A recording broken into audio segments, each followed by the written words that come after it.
Bom dia, meu amigo e minha amiga.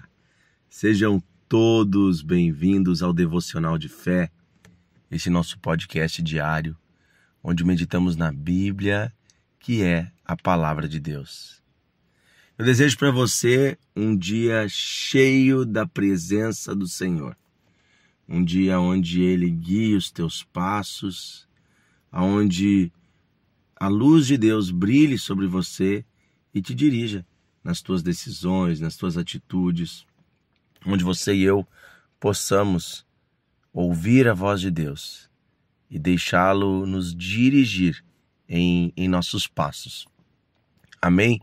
Se você quer isso, diga assim: Espírito Santo, guia a minha vida neste dia. Diga assim: Pai, eu consagro a Ti este dia, a minha vida. Essa oração você pode fazer todos os dias, onde você consagra, você entrega a Deus a sua vida, o seu dia, e você pede a direção dele. Orar não é algo complicado ou difícil, ou para se fazer com palavras estranhas, gritando alto. Oração é um coração se conectando com Deus. É você pedindo a presença dele, você conversando com seu Pai, que te ouve, que te vê em secreto. E é sobre esta pureza, a pureza da nossa relação com Deus e com os irmãos, que eu quero falar hoje com você. Infelizmente, o ser humano tem a tendência, como diz a Bíblia, o cão tem a tendência de voltar e comer o próprio vômito. E a porca, depois de lavada, tem a tendência de voltar e deitar na mesma lama. O que é isso? É a tradição humana. Nós temos, por causa do pecado, a tendência a irmos nos acomodando e a transformando tudo, muitas vezes, em uma mera repetição. Então, por exemplo, quando uma pessoa entrega a sua vida a Jesus, muitas vezes lá no início, quando ela está começando o relacionamento com Deus, ela ora, ela fala de uma forma tão sincera, porque ela não está repetindo nada, ela está simplesmente conversando com Deus. Ela está começando um relacionamento. O problema é que depois, às vezes de 5 anos, 10 anos, ou até de menos tempo, a pessoa vai se acostumando, se acomodando. E muitas vezes vai virando uma repetição. E o problema da repetição é que às vezes era uma repetição vã. Porque com a boca falamos uma coisa, mas com a vida dizemos outra. Com as nossas atitudes práticas, fazemos outra coisa diferente. Com a boca pedimos a presença de Deus, mas com as nossas atitudes afastamos a presença de Deus. E quando eu falo da igreja, enquanto comunidade de Cristo, comunidade dos fiéis, isso também é uma realidade. Muitas vezes a igreja se torna uma repetição. Infelizmente, para muitas pessoas, ir à igreja, muitas vezes, é como ir assistir uma palestra, ou participar de um show, ou ir até um estabelecimento como uma prefeitura ou outro. A pessoa vai, realiza a sua obrigação e volta para casa, muitas vezes do mesmo jeito. Por que isso? Porque estamos num piloto automático. Porque estamos na repetição. E a igreja não é lugar para isso. A igreja, primeiro, é lugar para me conectar com Deus. Mas também, e junto, e é impossível fazer isso sem esta segunda parte, é lugar para me conectar com os meus irmãos. Se eu vou à igreja e eu não converso com ninguém, eu não estou sendo igreja. Se eu vou à igreja e eu não me envolvo com a vida de ninguém, e eu não deixo ninguém se envolver com a minha vida, eu não estou sendo igreja. Porque a igreja, ela exige uma coisa chamada comunidade. Comunidade não é um nome de um lugar. Comunidade é um tipo de relacionamento. onde as pessoas têm algo em comum. E é sobre isso que a nossa leitura do livro de Atos hoje vai falar, sobre como era a primeira igreja. Logo lá, quando Jesus morreu, ressuscitou, quando eles receberam o Espírito Santo e quando a primeira multidão, ali de 3.000 pessoas, se converte em Jerusalém. Para todos eles, a conversão é algo novo. Todos eles receberam a Cristo agora e todos eles receberam o Espírito Santo agora.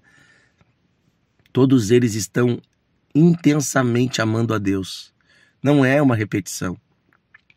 Eles estão ali contra a ordem normal das coisas, porque a maioria dos judeus estão oprimindo eles, os romanos também. Então eles tomaram uma decisão que não é conveniente, que não é fácil, mas que foi guiada por Deus, e é em obediência a Deus que eles se entregam a Cristo. E agora eles estão unidos. E eles formam uma igreja. Por que igreja? Porque é a comunidade dos crentes. E diz assim, capítulo 2, versículo 42 do livro de Atos. E perseveravam na doutrina dos apóstolos e na comunhão, no partir do pão e nas orações. Em cada alma havia temor. E muitos prodígios e sinais eram feitos por meio dos apóstolos. Todos os que criam estavam juntos e tinham tudo em comum.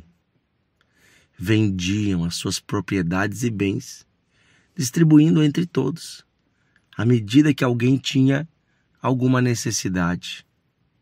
Diariamente, perseveravam unânimes no templo, partiam o pão de casa em casa e tomavam as suas refeições com alegria e singeleza de coração, louvando a Deus e contando com a simpatia de todo o povo.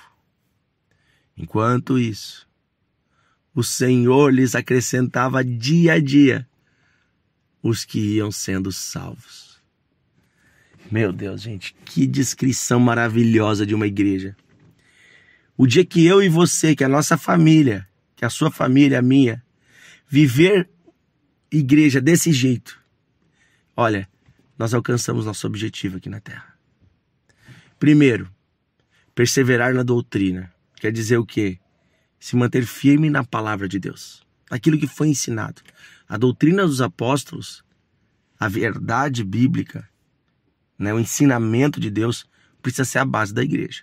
A igreja não é baseada no ensinamento coaching, na teoria do fulano. Eu já vi pastores que pregam um sermão inteiro sem abrir a Bíblia. Ou pregam um sermão inteiro baseado num versículo apenas. E aí ficam contando de suas histórias, e falando sua opinião sobre as coisas, e falando de política, falando de economia. Gente, a igreja tem que perseverar na doutrina dos apóstolos. Tem que aprender e estudar a Bíblia. É simples. Depois diz na comunhão. Sabe que a comunhão muitas vezes é o que acontece antes e depois do culto.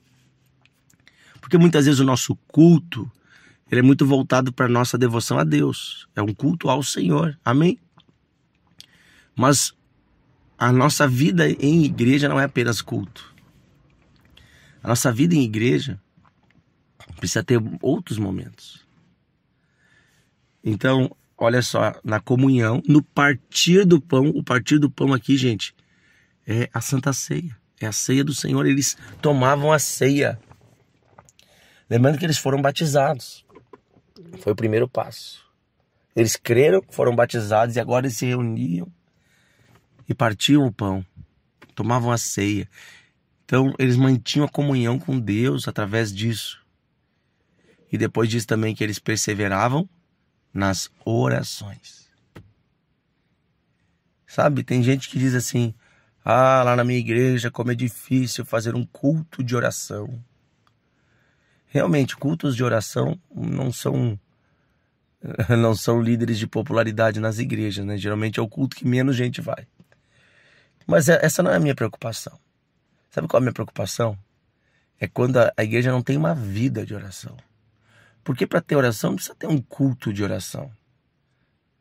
Todas as nossas reuniões deveriam ser reuniões de oração. Eu deveria ter mais momentos de oração. E outra, quando eu me reúno, quando eu vou na casa de um irmão, tomar um café, conversar com alguém, eu devia orar com ele. Eu devia ter momentos de oração com esse irmão. Então, nós devemos ter oração sempre, oração em casa, oração na nossa vida, oração na igreja. Quando tem uma necessidade, devemos nos reunir, pegar as mãos uns dos outros e orar a Deus. Depois aqui diz que havia na alma deles, e aqui é o segredo. Por que essa igreja tinha tantas coisas boas? Para mim o segredo está aqui, ó, versículo 43. Em cada alma havia temor. Meu Deus, se eu tiver no meu coração temor a Deus. Temor significa respeito pelas coisas de Deus, respeito pela palavra, respeito pelos meus irmãos. Esse temor vai me levar a respeitar as autoridades, vai me levar a abandonar coisas que não são boas, a não falar mal dos outros. Esse temor vai me levar a viver de uma forma pura. Sabe, eu achei interessante, muito bonito aqui, que diz, né, tomavam suas refeições com alegria e singeleza de coração. Um coração singelo, gente, é um coração puro. É um coração leve. Eles não estavam competindo uns com os outros para ver quem é que fazia o melhor café, a melhor comida, quem é que pregava melhor, quem é que tinha o melhor cargo. Era algo singelo. Singelo quer dizer algo puro, algo simples. A igreja tem que ser assim, eu tenho que ir desarmado para a igreja. No sentido de que eu não tenho que ir para competir com ninguém, para brigar com ninguém, para disputar nada com ninguém, para ver o lugar. Não, eu tenho que ir de coração puro para me conectar com os meus irmãos e com Deus. E depois fala das necessidades. Quando alguém tinha uma necessidade, o que eles faziam? Eles vendiam bens que tinham sobrando e davam para ajudar os irmãos. Olha que forte, uma igreja onde as pessoas se amam, se conhecem, têm temor, têm singeleza de coração. Ninguém vai ficar para trás. Ninguém vai passar necessidade. Por quê? Porque eu conheço a vida do meu irmão. A questão é, você sabe quem passa a necessidade na sua igreja? Você sabe o que o irmão do seu lado, que senta no seu banco ao lado, ou no banco de trás ou na frente, você sabe o nome dele? Se você não conhece os irmãos da sua igreja, na verdade você não vive igreja. Você vai a uma palestra. Mas eu quero convidar você neste ano a ser diferente. A se envolver. Chega mais cedo e quando termina o culto, não vá correndo embora. Fica, conversa, faz amigos, conhece o nome da pessoa. E aí você vai se envolvendo e vê se alguém tem uma necessidade. Pensa como eu posso ajudar essa pessoa. Minimamente em oração.